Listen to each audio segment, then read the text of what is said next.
Hello दोस्तों, मैं हूं अंबुज। स्वागत है आप सभी का डिफेंस एंड डिप्लोमेट्स। दोस्तों, आज हम एक ऐसे योद्धा के विषय में चर्चा करेंगे जिसकी हाल ही में विदाई होने वाली है। यह योद्धा अपने साथ बहुत सारी स्मृतियां, बहुत सारे टैग बटोर के लेके जा रहा है। यह योद्धा अपने साथ एक इतिहास लेके जाने वाला है। यह योद्धा एक युग का साक्षी रहा है। ये बदलते समीकरण, बदलते जियो पॉलिटिक, कई सारे युद्धों में शामिल रहा। इतने उतार चढ़ाव देखने के बाद भी यह योद्धा आज के समय तक बना रहा, ये इसकी काबिलियत है। सिर्फ इसी की काबिलियत नहीं है, बल्कि इसको सुधारने वाले, अपग्रेड करने वाले इंजीनियर्स को सलाम है जिन्होंने इसे अब तक जिंदा रखा। हम बात कर रहे हैं MiG-21 की। MiG-21 वही MiG-21 जो भारतीय वायुसेना की रीढ़ की हड्डी बनी रही लंबे समय तक। MiG-21 को दोस्तों पहली बार, दरअसल ये रूस की बनी हुई फाइटर जेट है और इसकी ज़रूरत पहली बार तब महसूस हुई जब कोरियन युद्ध चल रहा था। कोरिया युद्ध आपको याद होगा 1950 से 53 के बीच में चला था। उस दौरान एक ऐसे छोटे और बेहतर लड़ाकू विमान की ज़रूरत महसूस हुई थी जो कम इंटरसेप्ट हो या इंटरसेप्ट ना हो और वो अमेरिकी बेसिस पे या साउथ कोरिया के बेसिस पे हमला कर सके। तो ऐसी स्थिति में तब से जो रशियन वैज्ञानिक थे या रूस, जो उस समय USSR हुआ करता था, उसने बाकायदा एक इस तरह के जहाज़ के निर्माण की प्रक्रिया शुरू की और 1955 में पहली बार MiG-21 को उड़ाया गया। यह उस समय का सबसे तेज उड़ने वाला रशियन जहाज़ था। यानी कि ये मैक 2 की रफ्तार पकड़ने वाला पहला जहाज़ था जो सुपरसोनिक स्पीड पकड़ रहा था। इसके बाद से इसकी जो है कार्य क्षमता को देखा गया, इसकी स्पीड देखी गई, सब कुछ में मैनुअर देखा गया। सब कुछ में जब ये बेहतर शामिल हुआ, साबित किया अपने आप को, तब इसे जो है रूसी बेड़े में शामिल किया गया। रूसी बेड़े के साथ ही 1963 में ये भारत में भी आ गया।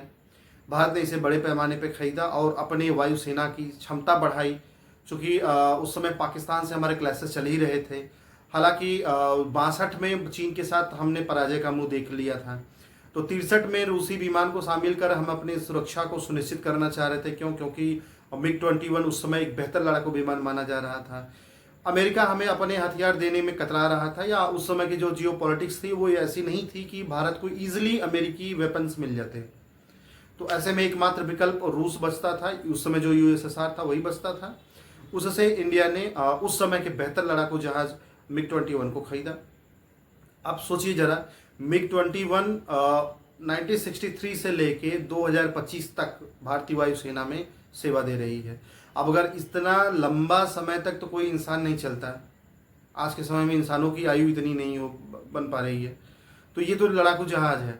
कोई भी मशीनरी, कार, ट्रैक्टर, ट्रक, कुछ भी आप लीजिए तो वो कुछ ही साल में खराब हो जाता है। ये तो लड़ाकू जहाज है। इसे तो हर 10 साल 12 साल बाद रिप्लेस किया जाता है। इसमें नई चीज़ अपग्रेड की जाती है।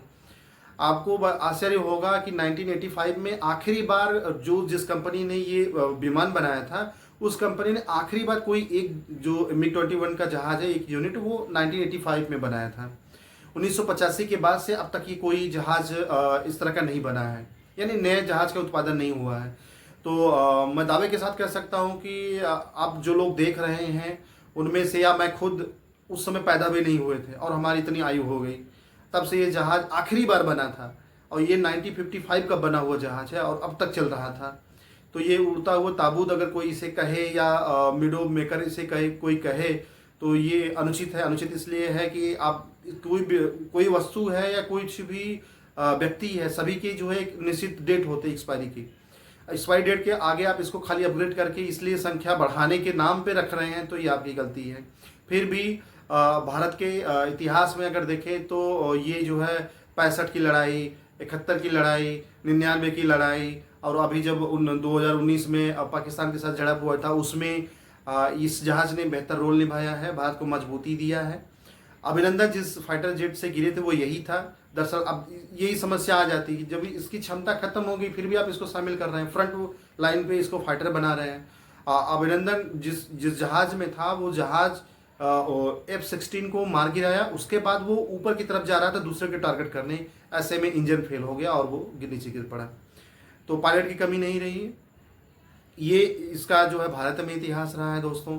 अगर देखा जाए तो दुनिया में सर्वाधिक पसंद किए जाने वाले लड़ाकू जहाज़ों में MiG-21 का नाम प्रमुखता से लिया जाता है। लगभग 60 देश ऐसे हैं जो इस पे भरोसा दिखा चुके हैं। यानी कि 60 ऐसे देश हैं जो रूस से MiG-21 विमान को खरीद चुके हैं। लेकिन जो मैं उड़ता हुआ ताबूत इसे जो कहा जाता है, कहीं कहीं मुझे लगता है थोड़ा सा सुधार की ज़रूरत है, या नहीं कहा तो भी सही है। लेकिन फिर भी 400 जहाज, 400 MiG-21 जहाज ऐसे हैं जो मतलब जिनका एक्सीडेंट हो चुका है और जिनके द्वारा कई सारे पायलट्स की मृत्यु हो चुकी है। तो इन सब के बावजूद भी अगर देखा जाए तो एक समय ऐसा था जब पूरी दुनिया एक तरफ थी, यानी अमेरिका के जो और यूरोप के जो आधुनिक हथियार थे, लड़ाकू जहाज थे, उनसे ये मोर्चा ले रहा था। घटना भारतीय वायुसेना के साथ भी एक घटी थी जब अमेरिका F-15 ईगल, उनके यहाँ एक जहाज हुआ करता था F-16 के पहले, तो उसको प्रमुखता दी जा रही थी। इससे उसका कोप एक्सरसाइज जो रखा गया था उसमें 2004 की घटना है। कोप एक्सरसाइज में 2004 में MiG-21 ने अमेरिकी F-15 ईगल को कई बार परास्त कर दिया था। ये बात अमेरिकी अधिकारी ने भी स्वीकार किया, ये बात भारतीय सैन्य अधिकारियों ने भी उस समय बताया था।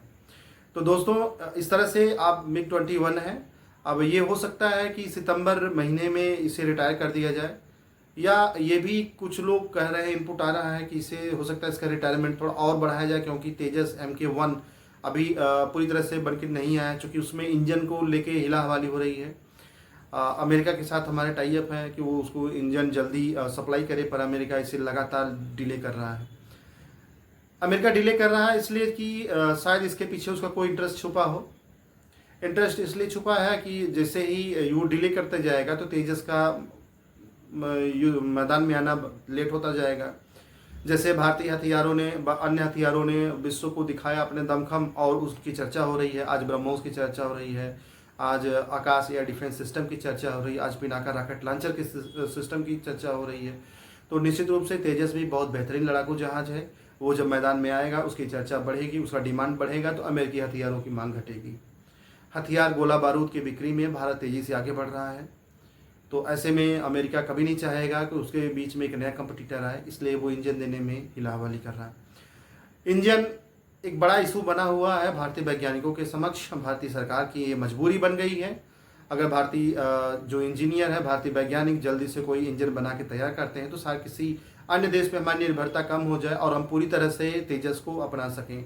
दोस्तों, जब हम तेजस को बेचने भी जाएंगे ना, तो उसमें कुछ इशू लग जाएगा। अमेरिका बोलेगा कि मेरा इंजन लगा है, आप फला देश को नहीं बेच सकते, या ब्रिटेन बोलेगा कि इसमें जो सीट लगी है, जो इजेक्शन सीट होता है फाइटर जेट में, वो हमारा लगा है, आप उस देश को नहीं बेच सकते हैं।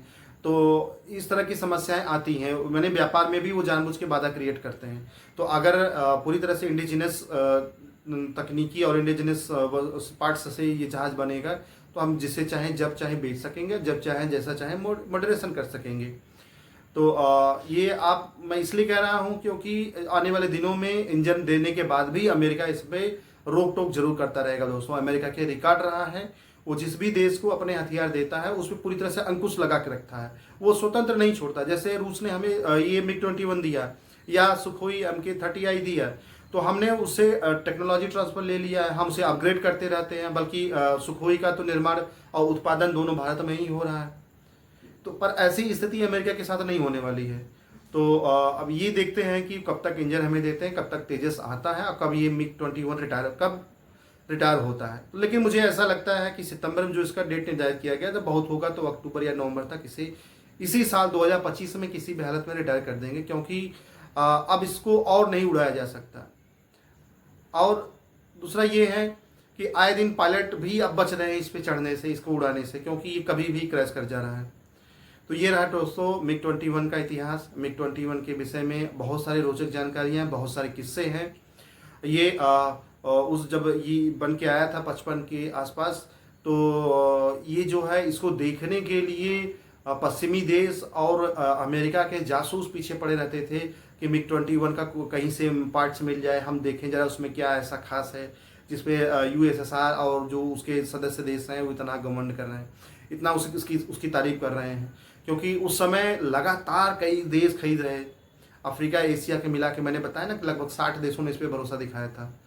तो एक समय ये सनसनीखेज मचा हुआ था। लेकिन फिर भी ये जहाज़ बहुत पुराना है, लगभग 62-63 साल हमारे देश में ये सेवा दे चुका है। अब इसके जाने का समय है। हम इसे सल्यूट करते हैं, हम इसकी स्मृतियाँ अपने जहन में रखेंगे। भारतीय वायुसेना इसको हमेशा याद संभाल के रखेगी, इसकी स्मृतियों को, देश इसकी स्मृतियों को संभाल के रखेगा। और मिग-21 एक अच्छा जहाज रहा है और मिग-21 के बहाने रूस और भारत के संबंध और प्रगाढ़ हुए थे, गहरे हुए थे, वो भी तब जब कोल्ड वार चल रहा था। ठीक है दोस्तों, इस पर कोई लेटेस्ट अपडेट आएगा तो हम आपसे चर्चा करेंगे, तथ्य आपके सामने रखेंगे। आप हमारे चैनल को लाइक करें, सब्सक्राइब करें। धन्यवाद।